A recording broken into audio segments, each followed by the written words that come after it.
চলে এসেছিলো দুখানা পার্সেল। তো পার্সেলটা দুপুরবেলায় দিয়ে গেছে, আমি খুলিনি, একেবারে ভাবলাম রাত্রিবেলায় খুলবো, আশিস আসুক তারপরেই খুলবো।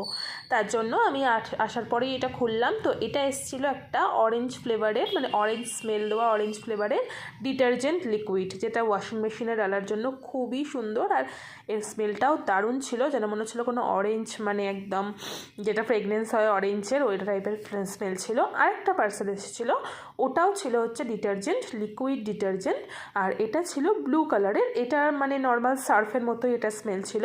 এটা এখন আমি ইউজ করিনি, জানি না ওয়াশিং মেশিনের জন্য, বাট অরেঞ্জটা খুব সুন্দর। তোমাদের যদি কারোর এই পার্সেলটা মানে এরকম ইউজ করার থাকে তো আমাকে লিঙ্ক চেয়েও আমি কমেন্টে দিয়ে দেবো। তো এখানে এখন রাতের ডিনারটা করে নিচ্ছি। এখানে ফুলকপি আলুর তরকারি আর এদিকে ভাত বসিয়ে দিয়েছি। তো ভাবলাম ডিনারটাও এই সময় করে ফেলি। আসার পরে ডিনারটা আমি রাত্রেবেলা ডিনারটা একটু লেট করেই করি অনেক সময়। তো এখানে ভাত হয়ে গেছে, আর এখানে একটু সোয়াবিন সেদ্ধ করে নিয়েছি, আর একটুখানি পেঁয়াজ আর ক্যাপসিকাম, ভাবলাম একটু চিলি সোয়াবিনও করব। তো এই হলো আমার রাত্রিরের ব্লগ।